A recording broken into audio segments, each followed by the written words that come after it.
Using the trigonometric identity for tan A plus B, prove that tan 3x is equal to 3 tan x minus tan cubed x divided by 1 minus 3 tan squared x. So let's start off with the identity for tan A plus B. You have this in your formula booklet.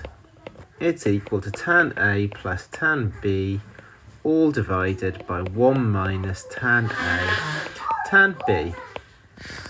So we're going to be using that to work out tan 3x. So first thing, I'm going to rewrite tan 3x as being tan 2x plus x. Then, using the addition formulae, I can rewrite that as tan 2x plus tan x divided by 1 minus tan 2x tan x. So this is me just using this formula with the a being 2x and the b being x. Right, next step. So we now need to deal with the fact that in my formula I've got a tan 2x and we don't want any tan 2x in our formula, we just want tan x. So then I'm thinking, well, what is tan 2x? Well, again, I can use the addition formula for this because I can think of tan 2x as being tan x plus x, which would be tan x plus tan x all over 1 minus tan x, which is the same as 2 tan x over 1 minus tan squared x.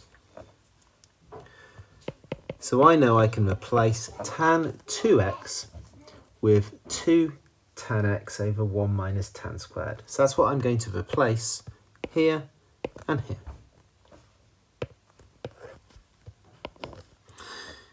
So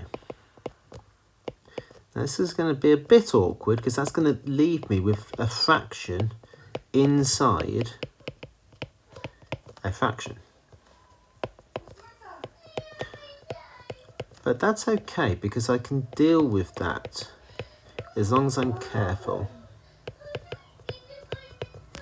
So first of all, let me deal with,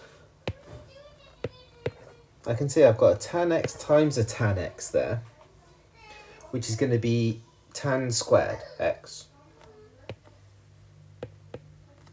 So I can replace that like that.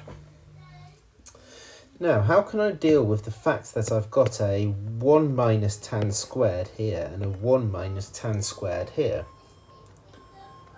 Well, what I would do is I would multiply everything on the numerator by 1 minus tan squared x and everything on the denominator by 1 minus tan squared x. So let's see what that will simplify to now.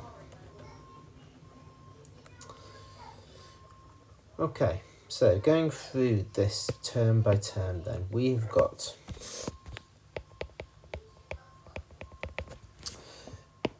this, let me use a different colour.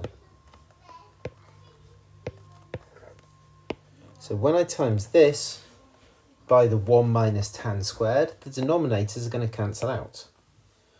And it's just going to leave me with a 2 tan x.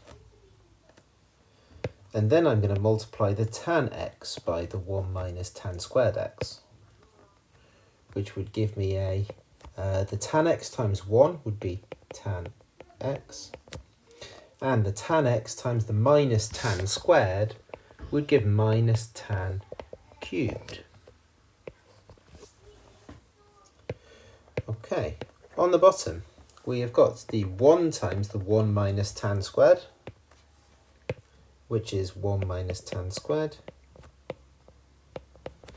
And then we've got the 2 tan squared over 1 minus tan squared multiplied by the 1 minus tan squared, which is just going to leave me with 2 tan squared, or rather minus 2 tan squared. We can now collect up the like terms to show that tan 3x is the same thing as 3 tan x minus tan cubed, all divided by 1 minus 3 tan squared x. And that was what we needed to show. So that is part A of that question. Let's now move to part B. So just creating some space here. So hence solve for x being between minus 30 and 30. The equation tan 3x is equal to 11 tan x. Well, obviously we've just shown that tan 3x is equal to all of this. So I am going to rewrite that as 3 tan x minus tan cubed x over 1 minus 3 tan squared x, and that's equal to 11 tan x. Next, I'm going to multiply both sides. So I'm going to multiply by the 1 minus 3 tan squared. So I'll have 3 tan x minus tan cubed x will be equal to 11 tan x times 1,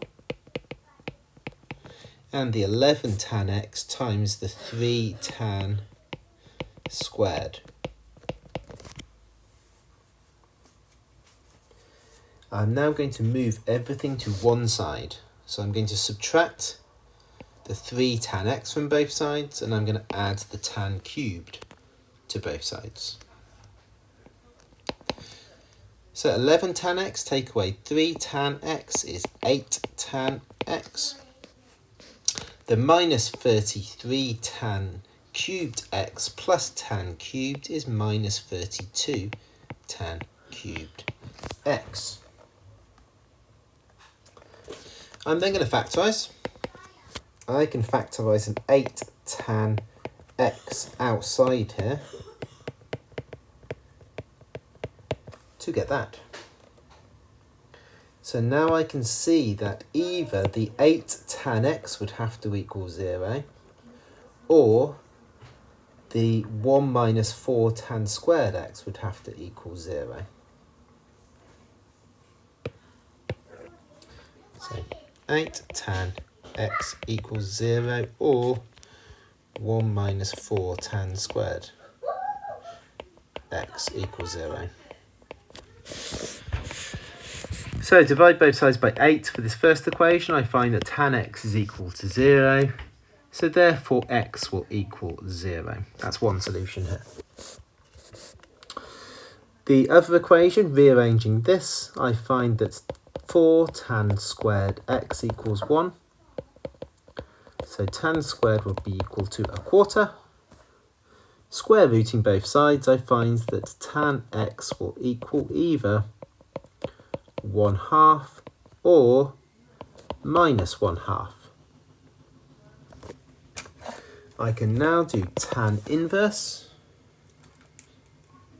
of 1/2, and I get 26.6 to 1 decimal place.